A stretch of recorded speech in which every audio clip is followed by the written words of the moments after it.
Network Entertainment. Day 177. Paano kung di ako makakahanap ng katulad niya? Hi, I'm Joelle. I talk for a living and I'm an overthinker. Life keeps going and the questions keep coming. But I hope you find comfort in the fact na hindi ka mag-isa. Ang dami nating overthinker, no? Sa ups and downs, twists and turns ng buhay, paano kung ituloy lang natin ang paghanap ng kasagutan? Ready? Tara! This is Joelle's podcast, Paano Kung, powered by the Pod Network. Hello, overthinker. Kamusta ang puso? I'm here in Shirakawago and oh my God, ang ganda dito. I'm so happy na pinush ko magtrabaho. Very slightly, para ibigay at i-share ang view na to para sa inyo. We're at the last part of my travel era and, well, at least for this quarter, I don't know. Hindi pa ako sure kung ano mangyayari this year. Pero soon, pagbalik ko at the very least, marami nang aabangan. Kinakabahan ako at na-excite. But let's focus first on today. On the beauty of this. On the topic din. Important din yun.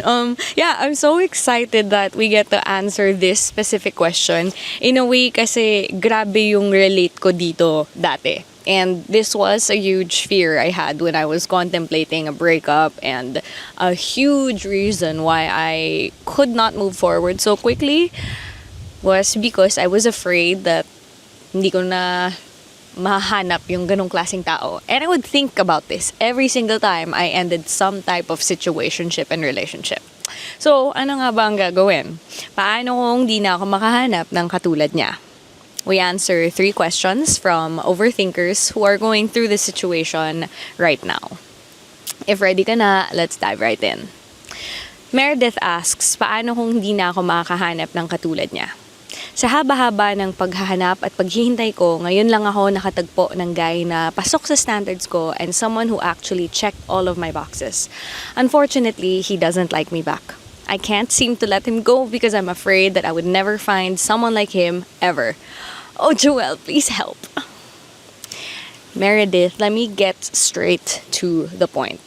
You cannot let go of someone if he was never yours to begin with.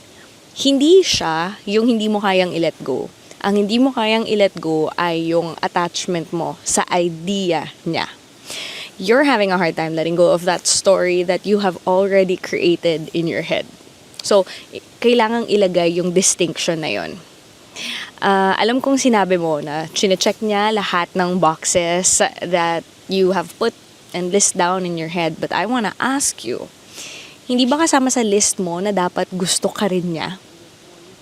Do you want someone who does not like you? Can you imagine being in a relationship where you always have to try to prove or convince someone na kagusto-gusto ka? Can you imagine that? Hindi ko alam ang sagot mo dito, pero I personally would not be able to last long in a relationship like that. Alam mo yun, ang dami-dami ng challenges sa buhay. Pati ba yun, problemahin mo? So yun, you said you're worried na you'll never find someone like him again. But you did find a person like him. So it's proof that people with those qualities exist. You can also allow some wiggle room in your belief system that there's someone out there who can be more than you ever imagined. Sabi mo na mahaba na yung paghahanap at paghihintay mo. So what's the harm in waiting a little more for someone who not only checks the boxes but also likes you back? You probably won't find someone like him because I think you're meant to find someone who not only checks the boxes but also thinks you check his boxes. So while you haven't met this person yet, you can revisit your list, see what still resonates and remove what doesn't. And add in there that you deserve someone who sees you while also becoming the person that you're looking for. Carry on in creating that beautiful life of yours. Confused guy asks, paano kung feeling ko hindi na ako makahanap ng katulad niya? At forever akong maiinis sa sarili ko if I failed in courting her. I'm getting frustrated na. I feel super stressed and sad kasi hindi na nagiging maganda ang takbo ng nangyari between us. I don't know if this sounds bad, pero I only like high quality girls. Like yung maganda and smart. This girl is super smart and gorgeous, like easy lang sa kanya yung highest honors. She's also friendly, like marunong siyang makipag-usap, and she is super confident. I messaged her and asked if I could be her friend, which was probably a wrong move kasi I basically asked to be friend-zoned. I really like her, but I think I am messing things up. Now, if dito nag-workout, feeling ko forever akong manghihinayang at magagalit sa sarili ko kasi I failed. Parang kung wari mananalo ka ng 100 billion if you get the right answer pero you fucked it up. Ganong panghihinayang yung nararamdaman ko ngayon. Hi, confused guy. First of all, I don't think it's fair to categorize people as high quality. Because, everyone has something valuable that they can bring to the table, even if it's not what you personally are looking for. Okay lang if you're looking for someone who is smart and someone that you're attracted to. That's totally fine. Pero maybe no need na to say high quality because what does that make others kung hindi mo sila gusto? I understand the panghihinayang and I'm not here to invalidate those feelings. Na-imagine ko pa nga na iniisip mo, hay nako self, siguro kung di mo sinabi to, kung di mo to ginawa, magiging kayo siguro. Siguro kung niligawan mo na siya straight up, happily ever after na. But the thing is, you don't know that for sure. Maybe in an alternate dimension, pwedeng sagutin ka niya pero nag-break din kayo after 1 month kasi hindi kayo same ng hobbies and values. Pwede ring finrenzo ka, nagkalimutan na kayo pero after 5 years makikita ulit kayo. Pero may nakilala ka na mas compatible. So, hindi mo na rin siya nagustuhan. You could say and do all the right things pero kung di ka niya type, kung di kayo compatible, kung di kayo meant to work out, it will never work out. So go, manghinayang ka muna, mairita sa sarili mo that you messed things up, go and imagine all the could have beens. Then, pag ready ka na, bumalik ka na sa timeline na talagang nagmamatter. Ang timeline na to. And ask yourself, ano ba ang pwede mong gawin moving forward? Pag nagka-crush ka sa ibang tao, ano nang gagawin mo next time? Will you be more direct? Will you keep giving yourself a chance? Will you be open to others? And finally, Theo asks, paano kung wala akong mahanap na katulad niya? I just wanted to start off by saying I've been listening to your podcasts only since yesterday, and I've already been loving them. I'm going through a breakup, and it always feels comforting listening to your podcasts. I recently broke up with this guy I met online as I found out he cheated not once but twice.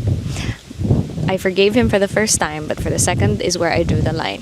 Even though I know that he's a bad person and toxic, I still acknowledge that there were parts of his personality that I really liked. And honestly, he was really my type. Especially during the early stages of the relationship. Everything was so sweet. Now I'm afraid that I may never find anyone with similar traits as him. And especially being gay, dating options are very, very limited. Thank you so much po. Hi Theo. Thanks for being here. Proud ako sa'yo for setting that boundary. Giving someone a second chance is totally fine kasi people can change if they want to. Pero importante yung umalis ka at pinili ang sarili mo nung pinili niyang gamitin yung second chance na yon para ipakita sa'yo na baka hindi pa siya handa to be in a committed relationship with you. So, I think it's important that you give yourself a chance naman to find the love that you deserve na hindi mag-cheat ng paulit-ulit. You might need to recalibrate your belief though that dating options are very limited because if you think that's true, your brain will look for more evidence to support that belief of yours.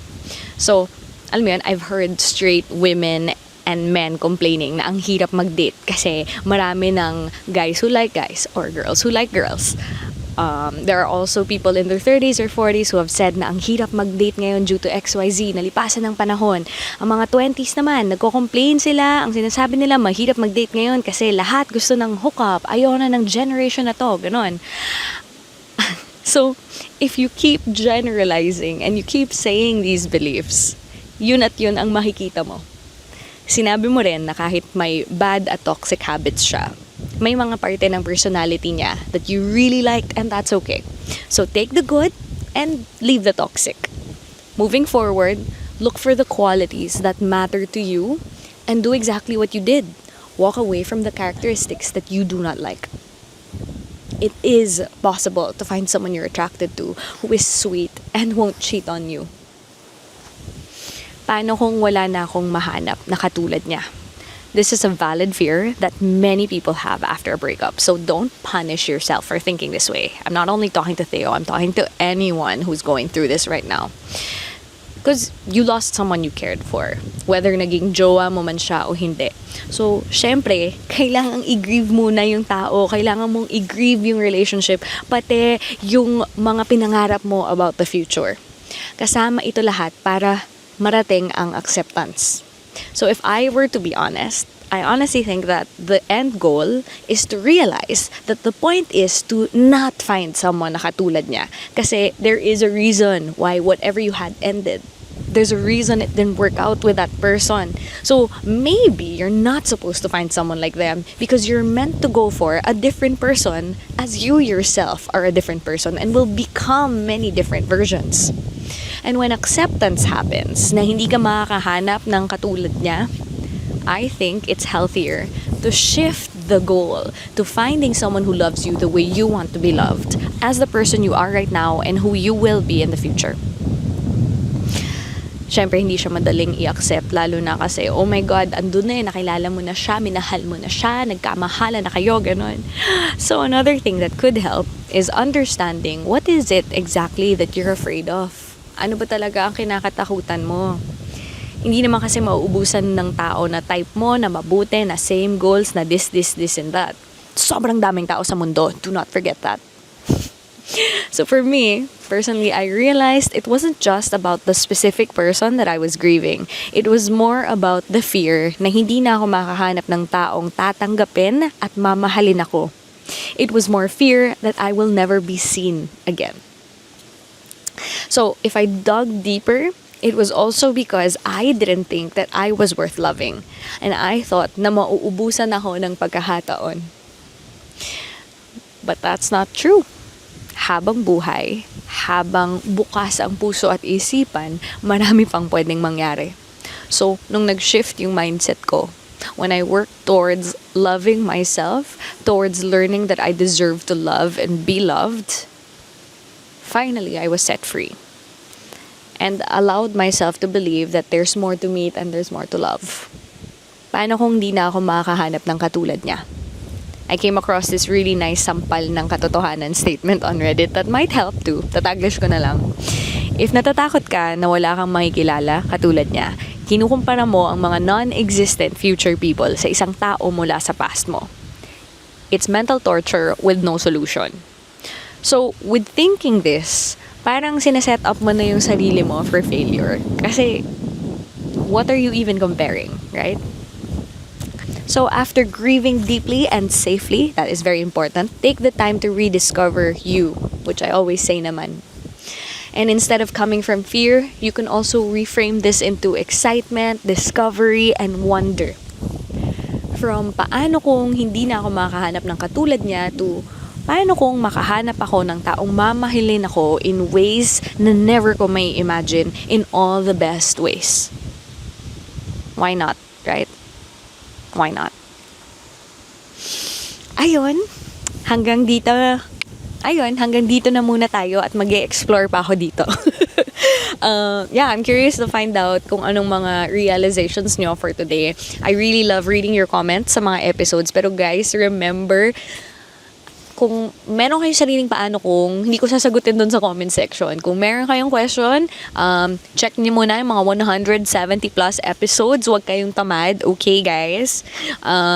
Pero kung hindi ko pa talaga nasagot, then you can drop a note at heylink.me/JoelOL. I'm also on Instagram, TikTok at JoelOL. And I'll catch you on the next episode sa kung saan tayo surprised. But yeah, thanks so much for being here. Kwentuhan ulit tayo soon. Always remember, may kasama ka lagi sa paghanap ng mga sagot sa mga paano kung sa buhay. You are valid, you are growing, so remember the infinite possibilities kung saan ang para sa'yo ay para sa'yo as long as you keep going. Reframe to wonder and excitement because you always deserve the kind of life and the kind of love you want.